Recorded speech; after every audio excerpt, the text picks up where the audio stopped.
Thanks so much for joining us here on this Friday. I'm Brooke Hash, and a special thanks to those of you watching on the free WHAS11 Plus app. President Donald Trump has signed that executive order to dismantle the Department of Education with plans to return much of the control of education to the states. We're going to eliminate it, and everybody knows it's right, and the Democrats know it's right. The Department of Education has been chiefly responsible for enforcing civil rights laws to prevent discrimination in schools, overseeing the process for students applying for college, financial aid, and overseeing funding to help low-income students and those with disabilities.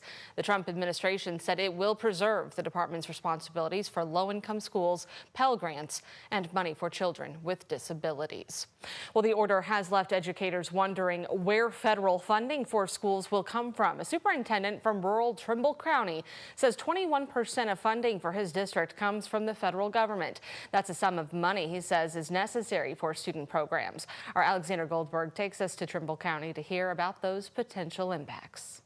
As Trimble County school buses line up for the kids, the superintendent's mind is on big cuts coming from Washington. Obviously, we're concerned about how we're going to continue to support our most in-need students, especially in a rural area. With 1,100 total students, Superintendent Todd Neese needs the $812,000 currently flowing in from the Federal Department of Education. But it's now been cut in a White House executive order. When we're talking about those dollars, I mean, that could equate and cause some serious issues, especially when we're hiring teachers with our special ed funds. Then you have to find other ways to pay for those things. And finding other ways means Trimble County is now looking to the state. But how does that look, and what kind of burden does that put on our Kentucky Department of Education? While some educators show concern over the uncertainty of the cuts, some lawmakers in support of them say this is all in an attempt to cut extra spending from federal bureaucracies. It's been around since 1980, and we've not seen education improve drastically. In fact, it has been slipping in a downward trajectory for many, many years. Kentucky State Senator Lindsey Titchener of Henry County says school funding won't go away. It's a matter of which department at the federal level is going to distribute those funds, or is it going to come straight to the states to distribute those funds throughout their districts. She says programs like Title I, enacted by Congress, won't end unless Congress repeals them.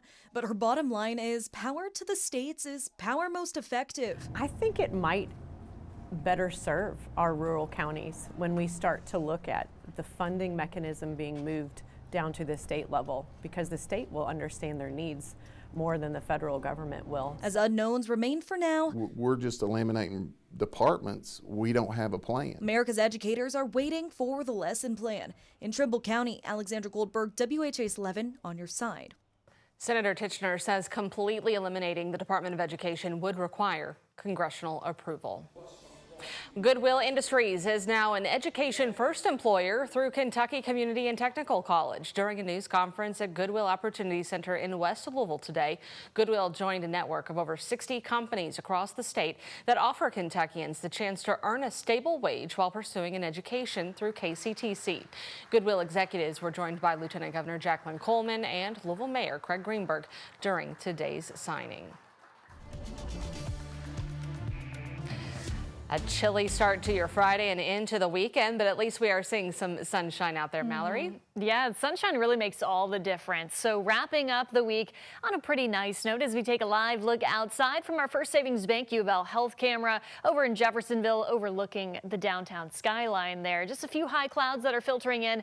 Temperatures have warmed up from starting off near freezing this morning. So we are currently in the mid to upper 40s in the Louisville metro area, feeling like the low 40s because we do have a bit of a breeze coming in from the south-southwest around 8 miles per hour. So current temperatures all across Kentuckiana running in the 40s, 44 in LaGrange and in Corydon, 46 in Brandenburg and E-Town, 47 currently in Bardstown. Max HG radar, of course, all is dry, just dealing with a few of those high clouds that are starting to filter in from the west here. Wind gusts not too bad for now, 15 to maybe up to 20 miles per hour. They could pick up a little bit more so as we head into the afternoon and early evenings. But really that That southwest wind will allow temperatures to warm up pretty nicely into the upper 50s for many of us. If we're lucky, we'll see a high right around that 60-degree mark. And then we are expecting partly cloudy skies throughout the evening and overnight hours, with those low temperatures dipping back down into the 40s. So not quite as chilly as what we were waking up to this morning for your Saturday morning. Now, looking ahead to the weekend, we kind of have a tale of two forecasts here. We have nice weather on the way Saturday with mostly sunny skies, a little bit of a breeze, and temperatures in the lower 60s. Mid 60s expected on Sunday, but that rain returns. So if you have any outdoor plans Saturday, certainly the pick day of the weekend. We'll talk much more about the rain on the way Sunday. That's coming up in our 7-day forecast. Mallory, thank you. Former Kentucky Governor Matt Bevin appeared in court today accused of domestic and interpersonal violence by his adopted son, Jonah. Jonah claims his adoptive parents abandoned him in Jamaica after sending him to an abusive boarding school years ago. Jamaican authorities later shut down that facility on reports of abuse and terrible living conditions. Bevin chose to represent himself in court during today's proceedings, directly confronting Jonah. You have asked me not to communicate with you. How often? Many times. Many times? Yes, I Did told you you. do that? I told you. I also told you I don't want to talk to you. I don't feel like I told you that you didn't respect me. You'd always send me stuff on my phone, even after I told you not to bother me. You'd still send me text messages and stuff.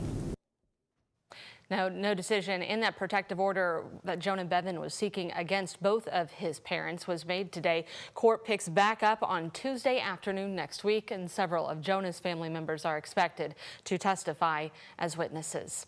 Today, a former Louisville Catholic school teacher will be sentenced for child sex crimes from back in December. 40-year-old Jordan Fouts pleaded guilty to possession and distribution of child sex material. Court records show Fouts edited student photos onto explicit images. He was a part-time religion teacher at St. Stephen Martyr Catholic School near Audubon Park. His sentencing is set for 2 o'clock this afternoon, and according to the U.S. Attorney's Office, Fouts is facing up to 120 years in prison.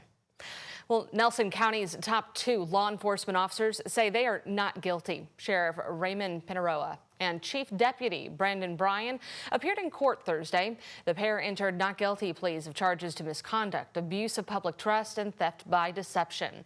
It was the first court appearance for both. Defense attorney Steve Romines, known for defending Scotty Scheffler and Breonna Taylor's boyfriend, insisted on the sheriff's right to innocence until proven guilty. The prosecutor wanted the pair to have no contact, but the judge ruled against it, saying the two have an office to run. If this was any other case, if they were a supervisor and a manager at any other establishment that was charged with theft and corruption in their roles, we wouldn't be having this conversation. It's no different than if the sheriff's office is prosecuting someone, they have to respect that person's rights. His rights are the same. Now, the judge did rule that both men cannot have contact with the 2 detectives who submitted complaints against them. Those detectives' civil lawsuit is separate from this criminal case.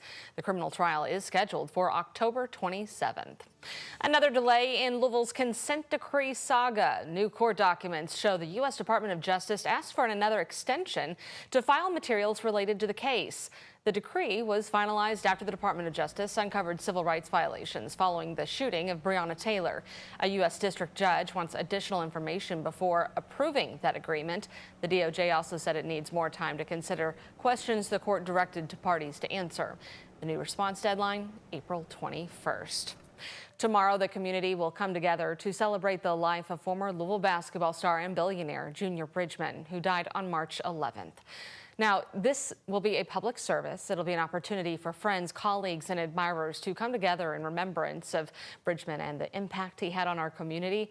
The service will be held at Southeast Christian Church off Blankenbaker at 11 o'clock tomorrow morning. Lots A and B are designated for parking for those attendees. And for those who cannot be there in person, the church will stream that service. In lieu of flowers, the family is requesting donations be made to the West End School in Louisville, continuing Bridgman's commitment to education and community service. He served as a founding board member there.